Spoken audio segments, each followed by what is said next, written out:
speaking of green energy, Barnaby, now that you can speak your mind, I hope. Here comes, I just got to say, where is this cheap green energy that we've been promised by Labor? Because here comes the latest big bill. Labor wants us all to go electric, right? To get rid of gas to the home, for instance. But the peak body for building pipelines, the Australian Pipelines and Gas Association, it says electrifying homes, so no gas, just the electricity, would cost taxpayers $60 billion. And that doesn't even include the bill for finding all the extra electricity that we don't have. Barnaby, how could Green politicians tell such lies about green power saving us money? Well, it is the great lie, isn't it? When every time they look at you and say, renewables are the cheapest form of electricity, except for the fact that Snowy Hydro 2.0 is going to, we've now heard that it could cost upwards of $20 billion. $20 billion. And still has Florence bogged under the ground down there. Bogged in the Kosciuszko National Park, the great mole of Kosciuszko. There she is. There she lies. And it's just not the truth. Renewables are not the cheapest form. They're an intermittent form of power. They're not 24/7. And what worries me on this one, Andrew, is Mr. Chalmers, Treasurer, Dr. Jim Maynard Keynes, pops up the other day and says, we've got to broaden how superannuation works. We've got to broaden it, make it sustainable. And you think, yeah, of course, sustainable. That means that it's there when I retire with as much money as I possibly can get out of it. No, it's got to be environmentally sustainable as well. It's got to save the planet as well.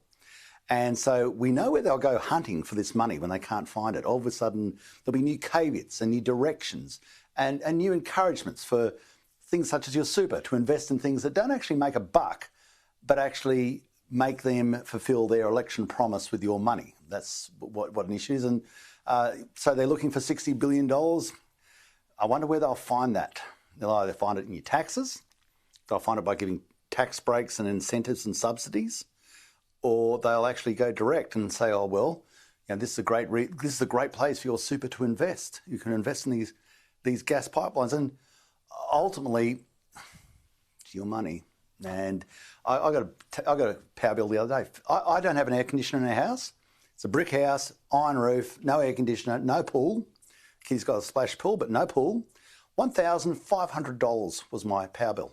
$1,500. Now, I can afford that. But what was going through my mind is, what about other people? How on earth do they pay this? How on earth do they pay for that? I know. You go to the shops and have a look at them look what they're buying for groceries, because we've got all these environmental policies, make it harder for farmers, make it dearer to transport things around, put the power, the electricity up in the manufacturing areas.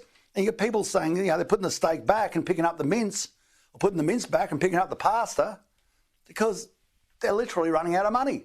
And this is it's just bad. Where is this cheap power? I mean, they've been saying for decades now, for a couple of decades, wind and solar, the wind is free, the sun is free. So obviously green energy would be so cheap. It's going to be so good. We've never had so much solar power, never had so much wind power, and we've never paid so much for electricity. When is the penny going to drop? This is a con. And we get conned, these lines. You talk about lying. Here's a good lie.